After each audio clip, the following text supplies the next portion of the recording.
is in plain view and that the general public isn't even aware of it, that the state capitol, and if you go ask the curators, they'll tell you, is built along the lines of a Roman Diana temple or a Greek Diana temple in plain view. Now, obviously, symbolism can be taken to an extreme. This stuff is so many thousands of years old. In every culture, we see women playing the part of the pure goddess in all white when they are betrothed and about to be married. So people wearing a white gown for their wedding, they're not trying to be part of the occult. The occult is so ingrained into our society with this symbolism that you see it everywhere. So here we are in the temple of the goddess, and it couldn't be any better. You've got the lady getting ready for her wedding, and there goes a lady dressed like a goddess, and she's now leaving. Now again, we just said bye to the white goddess. That's how ingrained it is in our society. She's just wearing her wedding dress, taking a picture at the star in the bosom of the goddess. Let's go see another white goddess.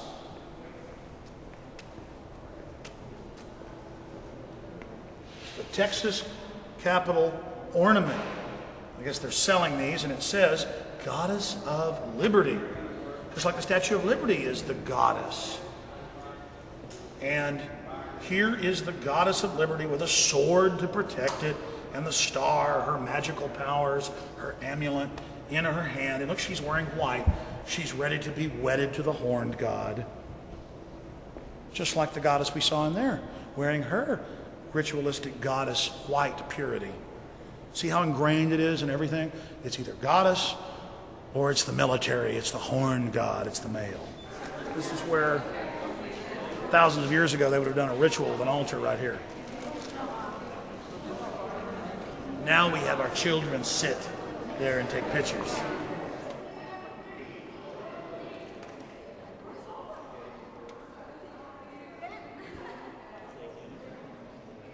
Well, here's Governor Bush's photo. In 2000, he was running for president. CNN admitted that he was at the Bohemian Grove. And so I was there when Governor Bush, now President Bush, was there. And then when he came back to Austin, we came here and bullhorned him up at his governor's mansion and let him know that we were aware of his occultic activities. So here is President Bush, his painting when he was governor, hanging here in the bosom of the goddess Diana, one of the most powerful goddesses, if not the most powerful goddesses, in the whole panopticon of gods and goddesses. She's keeping us safe with her loving New World Order embrace. The euthanasia, the extermination, the poisons and the vaccines, she's loving us. And you see war memorials all over the Western world, especially in England. The goddess is always over the war memorial, and that's the offering. And they put the war memorial to hundreds of thousands of dead, in some cases, right in front of her. London is literally littered with symbols of death and the worship of death. Here we have London Bridge and the entrance to the old city of London. Now, hundreds of years ago, there was huge walls here at the entrance to the bridge, and the heads of traitors and criminals were stuck on spikes.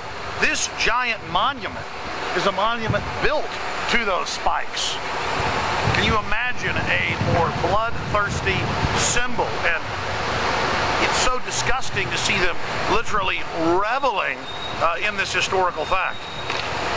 This is the raw tyranny of the New World Order. The people that control the New World Order are the ancestors of the elites that so brutally enslaved the people in the Middle Ages. The French, the Dutch, the British nobility, they are the core of the New World Order. They founded death cults in the United States like Skull and Bones to overthrow the United States and set up a dictatorship that would serve their empire. They are the priest of power, of the raw exercise of power, and they revel, they relish death and destruction. Oh, glorious death, we hear time and time again. Brothers, royal brothers, together in death, always with Mithra, the goddess, lovingly looking down upon the death. And here, where hundreds of years ago stood the black gates and the walls with hundreds of heads impaled on them, we have this monument built to that unbridled elite power, that power of sovereigns, that power of God emperors to kill and dispatch. anyone who didn't submit to their tyranny. And William Wallace's head was impaled on a spike right here when he resisted Longshanks and his tyranny in Scotland. William Wallace, who fell because of treason. William Wallace, who fell because of treachery against him from his own ranks. And we were inside another area of the new city of London. We saw a decorative plaque put up supporting and promoting Benedict Arnold, the traitor, the general in the colonial army who almost defeated the fledgling country before it could even get off the ground with his treachery. So here in London, the New World Order honors Benedict Arnold and disgraces William Wallace with this abomination. Honoring traitors and worshiping traitors at the same time, reveling and celebrating the murder of patriots and people of conscience like William Wallace. It's disgusting, and that's who we're fighting today. They think nothing of you. They think that you belong to them. They think that you're their slaves.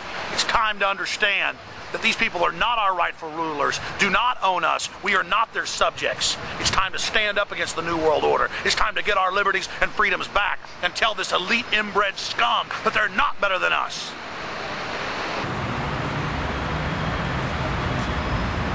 Ah, yes, the triumphant goddess riding in, conquering on her 4 horsemen with her little cherub down there tending the horses.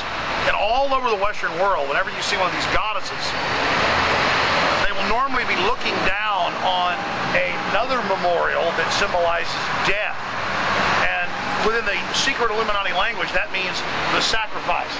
And notice she's gazing directly down on this war memorial from World War I, 1914 to 1919, the 40+ thousand British troops that died in one section of their artillery.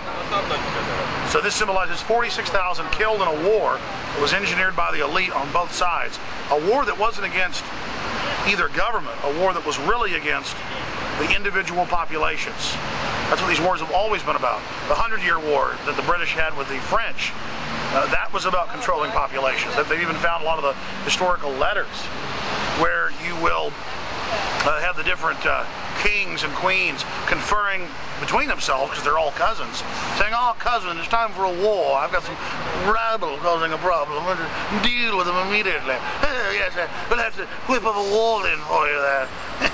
Last time I took some of your areas. Well, I'll be taking Brittany back this time. Well, very well. We've had it for 25 years. It's your turn now. Well done then." This is how it works. And then all of their occultism there with the goddess. She's staring down on her sacrifice, 46,000 dead just from the artillery corps in World War I. And look, a royal fellowship. And over here, of death. A royal fellowship of death. And she stares down, and all over the Western world, you will see the goddess staring down on memorials that are literally built to her as sacrifices.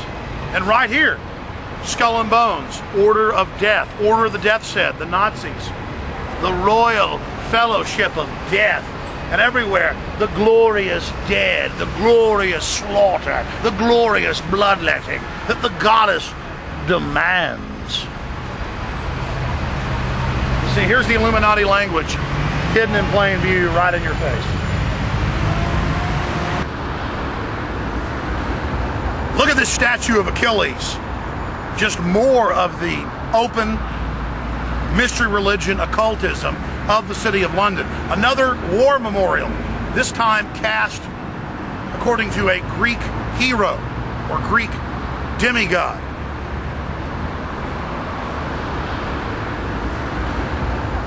Well, this is a Commonwealth nation.